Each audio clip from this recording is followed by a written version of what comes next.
Motherhood.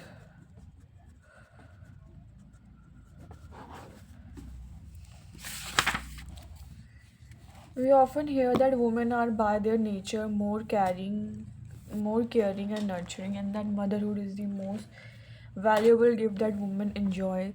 Such sentiments are usually accepted as compliments to women and their innate abilities to provide love and care.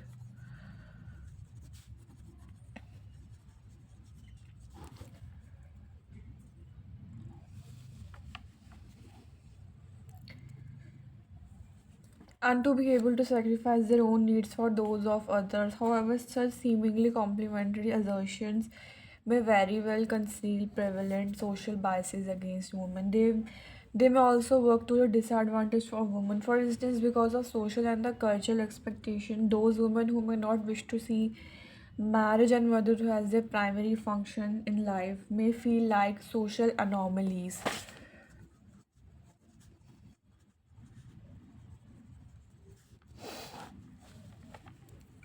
In the field of education, girls may opt for the certain disciplinary field and careers rather than the others, which do not disturb their sense of internalized gender roles and abilities. Women may also feel the social pressure to live up to cultural idols, which associate self sacrifice and self abnegation primarily with one gender, consequently, girls. Self abnegation with one gender. Consequently, girls are often influenced by the ingrained cultural values which tell them that it is their duty to sacrifice better nutrition, educational opportunities, financial resources, and right to property to the male members of the family. Due to such culturally ingrained values and the gender biases, women who become mothers may often do so that at the expense of the other desire and ambitions. Motherhood may thus interrupt or interfere with the woman's ability and desire to work and follow professional careers. At the same time, the association of the childcare responsibilities primarily with the woman can also place pressure on the men to function only as providers and alienate them from a full realization of their role as fathers.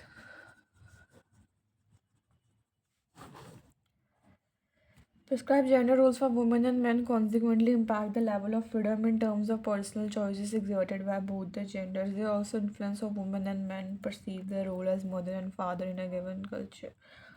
Owing to rigidly defined prescription, many women sex marriage see marriage and motherhood as their life goals. Some may become mothers without really questioning their preparation for this role or give up their profession ambition completely once they become mothers. It is also true, of course, that many women may genuinely desire to become mothers and may happily opt for the domestic responsibilities over professional ones. However, an interrogation of the gender roles in society shows us that the freedom of the self determination is greatly influenced by the cultural norms. Consequently, what one may believe to be the free choices may actually reflect internalized perceptions of the idealized roles and the uninterrogated performance of such roles by individuals. On the notion of the performativity and gender, you may refer to work by the Judith.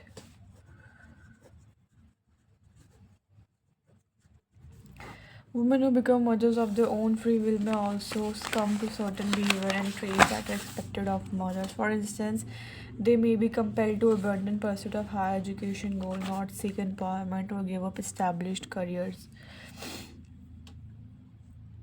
Many women from the middle and the upper middle classes single-handedly shoulder the burden of the domestic chore associated with the mothering, such as preparing family meals, getting children ready for school, overseeing homework, and any other educational requirements. But it is not only women who are at disadvantages as far as gender roles are concerned. Cultural stereotyping of the parenting roles in patriarchal societies can also influence men in a detrimental way. For instance, father may feel obliged to limit their interaction with their children in terms of their prescribed function. It is primarily as the breadwinners and the providers rather than as a source of emotional or the intellectual support. These serves to restrict emotional bonding between fathers and children could be counterproductive for the emotional growth of children.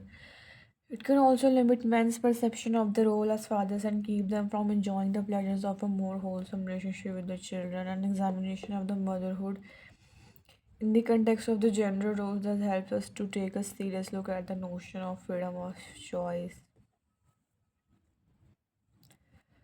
The objectification of women's bodies in the patriarchal cultures can result in the efforts to make the body conform to certain cultural expectations and the beauty myths.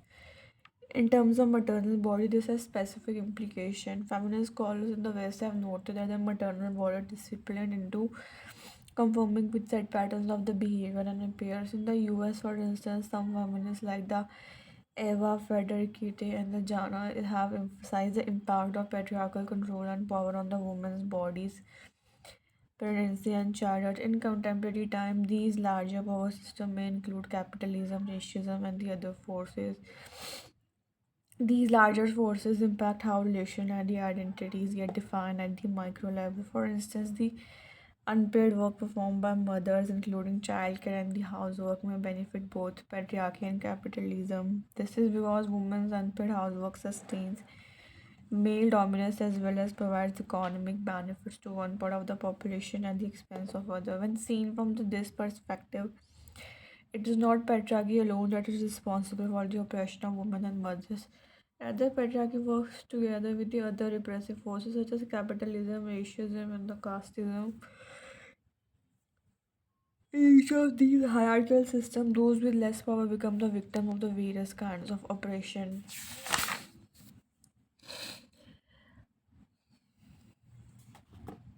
Due to the patriarchal nature of Indian society, motherhood in Indian context is determined to a large extent by the cross section of these forces. The impact of globalization and economic liberalization has created a complex class hierarchy in contemporary urban India, with each class aspiring towards the ones above it. The coming together of patriarchy and capitalism results in a culture of consumerism consumerism which promotes a greater objectification of women's bodies. This may have specific consequences for the maternal body. For instance, the maternal body tends to be valued for what it offers the patriarchal culture, the promise of offspring, especially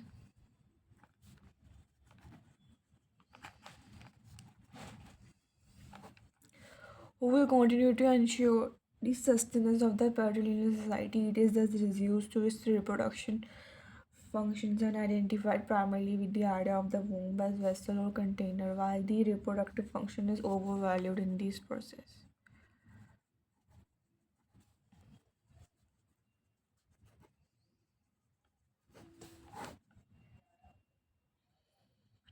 The maternal body is also desexualized because of it. In the other words, such a body is envisioned as the chaste mother but not as the lover or sexual partner.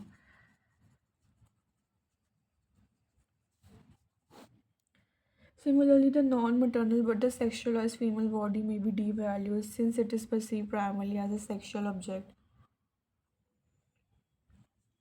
In both cases, the personhood of the woman and the mother is diminished since the function as a reproducer or a sexual object is given more importance than any other identity. Reproducer or sexual object. Thus, women in patriarchal societies may find themselves struggling to exert agency in terms of life decision whose hold is often in the hands of male members, husbands, fathers, brothers on the large patriarchal family. These influences have significant effects on different classes and castes and for women across the urban-rural divide. For instance, in the urban middle classes, women in their roles as mother are expected to be upholders of the traditional family values and impart the same to their children, even when some of these values may reinforce sexist perception towards girls and women.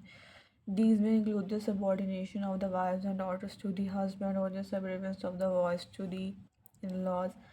Mothers are also often expected to influence in daughters a sense of compromise and the ability to adjust to difficult circumstances, especially those with demand that they put their own welfare behind that of male member. This may be something as small as giving the choices of the family meal to a brother or a father, or as substantial as the giving up of property rights by sisters in the segregation of their brothers' first right over inherited property when mothers Such values are instances of the idle behavior in the daughter. They nurture future generation of women and mothers who remain trapped in the gender hierarchies. In the case of rural women, motherhood often comes at the cost of extreme danger to the lives of both mothers and their offspring. Poverty and lack of adequate healthcare facilities result in unwanted pregnancies, high mortality rates for mothers and infants. According to 2011 census data, sex ratio in India is 943%. Is 943 per 1000 males. The maternal mortality rate is 167 according to 211 to 213 data. Taking care of young children is often a responsibility which is undertaken in competition with the urgent need to perform labor in fields, houses, or factories. Rural women continue to face challenges and struggle for basic necessities in terms of nutrition, health, and education from themselves and for their children. Due to lack of the education and economic resources, they may lack access to contraceptive measures and consequently suffer from the unwanted pregnancy at a risk of their health,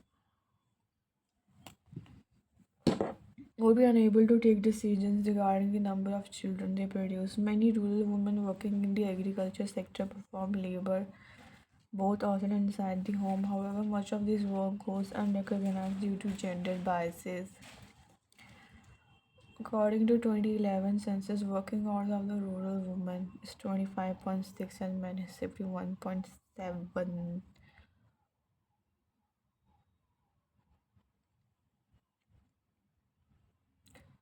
Rural migrant women in the particular face extreme conditions in the fulfilling maternal responsibilities. You have noticed that such women working at a construction site, often with the babies and the very young children left to take care of their own.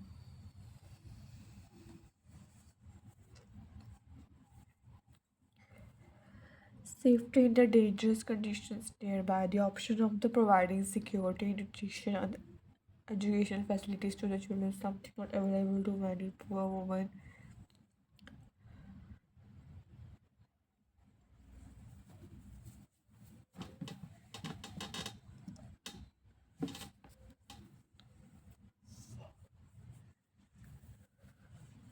Both urban and the rural settings.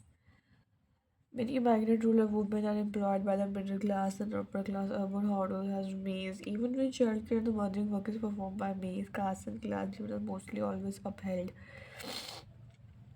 In terms of raising their own children, many rural and the poor women are restricted by severe economic considerations.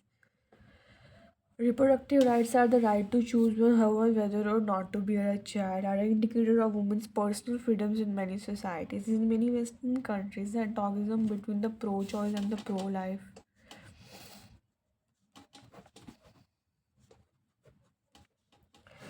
is marked by the religious as well as cultural factors. For instance, in the US, the women's movement struggled for many decades for the right of the woman to choose whether or not to carry through a pregnancy.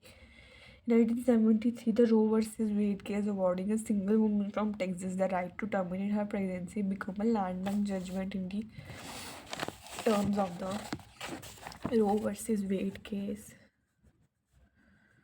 in the Texas. Women's reproductive autonomy. In India, the medical termination of pregnancy of October 1971 legalized abortion of women over the 18.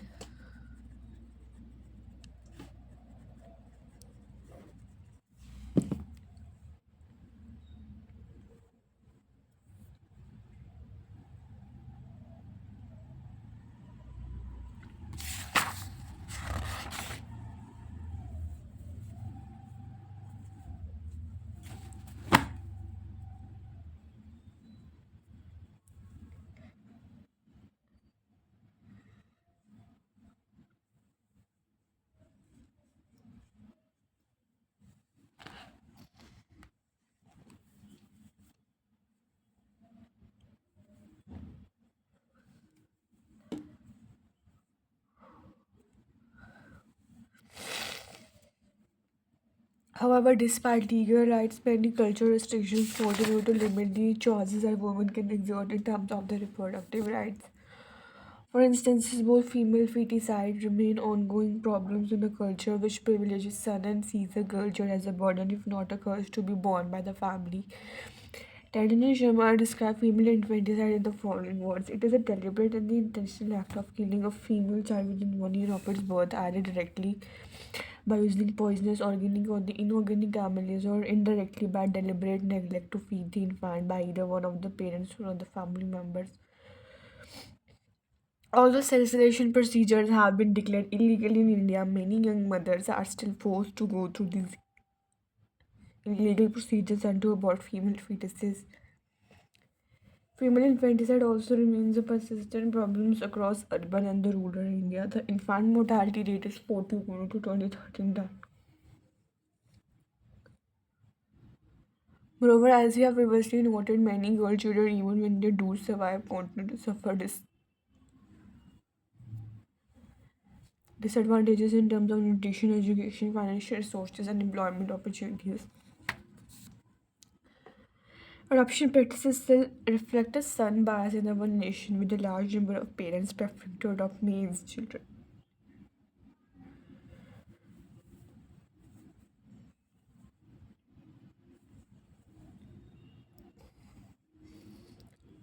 According to 2014 data, around 6,750 girls and 4,460 boys were adopted in India. Maharashtra tops the adoption count with the Maharashtra tops the 1465 girls and 1208 boys. From April to June 2015, child adoption center across India have received around 1240 requests from couples to adopt a girl against 718 requests for a boy.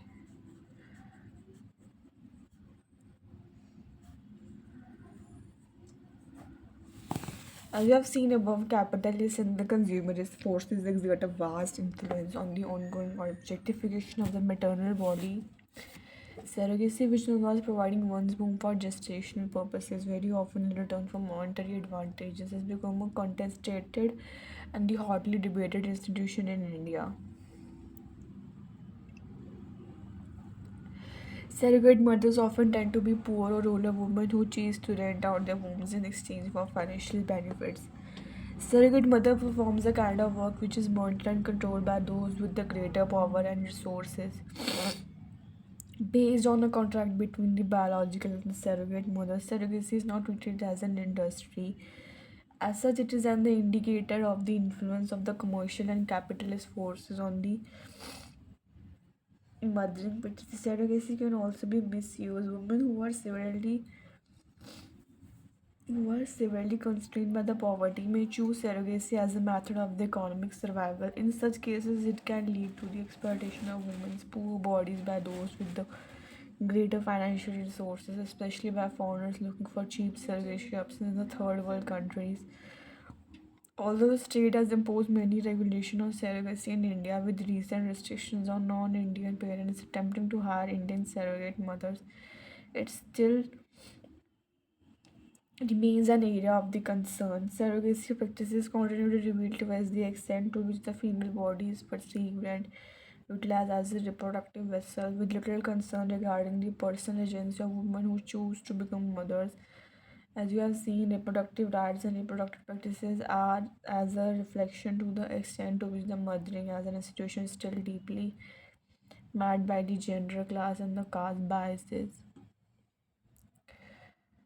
Where we continue to revere our goddess alongside gods, mortal women face so many difficulties and challenges and are placed at a social disadvantage compared to men. Mother goddess worship goes back to pre-Vedic times, and the evidence of the worship of fertility goddesses has been traced back to the Indus Valley and the Harappa civilization. The association of the fecundity with the female body and the early dependence of the ancient civilization on the agriculture as a chief mode of survival solidified the idealization of the fertility mother goddess over time. Despite these ancient ties to Mother Goddess worship, it is astonishing to know that in today's society, women continue to be denigrated, sexually violated, raped, and killed just for being women. How do we explain this apparent contradiction? Feminist scholars have suggested that there was a gradual denigration of the female goddess from the pre-Vedic to Vedic times due to a growing caste hierarchy and increasingly rigid patriarchal social. Both territory and the female body play a significant role in sustaining the rigidity of these structures, since ownership of both can be claimed and secured by men in patriarchy equated with the territory. The female body is viewed in terms of its potential to uphold patrilineage, that is, the tracing all the descendancy from the fathers to the male progeny. Just as territory can be protected and safeguarded against the invasions by the foreign forces within patriarchal structures, it projected as a site to be controlled. The purity and the chastity of the maternal body plays a significant role in maintaining caste and ethnic purity of future offspring. The objectification of women's bodies as vessels of the reproduction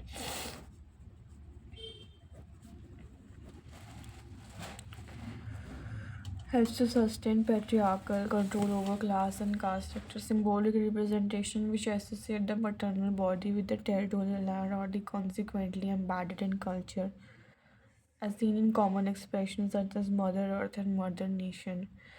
The association of the mother's body with that of the nation are deeply embedded in the Indian culture, as can be seen in the iconic Bollywood film Mother India. While the male son is projected as the brave soldier who will lay down his life in order to defend the honor of the nation, personified as the mother, this leaves very little space for the mother as individual house of the mother-son relationship. It further serves to desexualize the maternal body and leaves women struggling to attain the status as subjects. In other words, the emphasis on female bodies as wombs and as territory to be controlled upholds the worship of women in their role as mothers and goddess. But the flip side of this equation is the denigration of the sexualized female body when she is not seen primarily in the mothering role. Today, many families, Helen Cycles and the Braca Tinker, are questioning such oppressive portrayals of mothering and exploring the maternal in the positive light by interpreting maternal energy with the artistic creativity. The reproduction of mothering book by the Nancy Codoro had argued in favor of the practices of the shared parenting as the only way out of the conundrum in which the burden of the mothering is placed squarely on the shoulders of women and keeps them from achieving their full human potential. Since then, many feminist scholars have shown us the way forward in the terms of transforming the perceptions and practice of the motherhood from the perspective of gender equity. Much work has been done in this regard in the fields of mothering and the psychoanalysis, sociology, anthropology, history, education, and science, among others. Across the world, feminist scholarship and research on motherhood continues to generate new ways of the re-examining and experiencing mothering. Although we have seen how motherhood as an institution remains embroiled in the age-old gender biases in India, it is also true that we are beginning to see many positive changes during contemporary times, such as availability of the paternity leaves for single fathers as more and more urban and the rural women begin to gain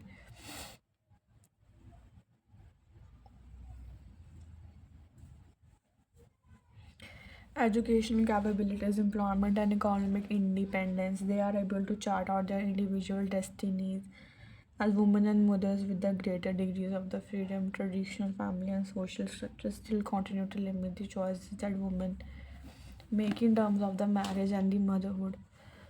However, these structures are also adapting to the personal freedom which women are acquiring through the educational and professional opportunities.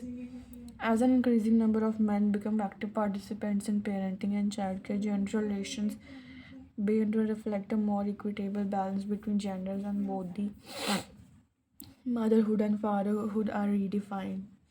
Public as well as the private policies in the favor of the girl child, education for girls, employment opportunity for women, improved maternal and child healthcare, and extended maternity as well as the paternity leaves all help to provide a more secure environment within which Women can define their role as mothers in more personally satisfactory ways. Worker participation rate. The participation rate refers to the number of people who are either employed or are actively looking for work. Under 5 mortality rate is the probability per 1000 that a newborn will die before reaching age 5 is subject to the age specific mortality rates of the specified year. Infant mortality rate is the number of deaths of infants under 1 year old per 1000 live births.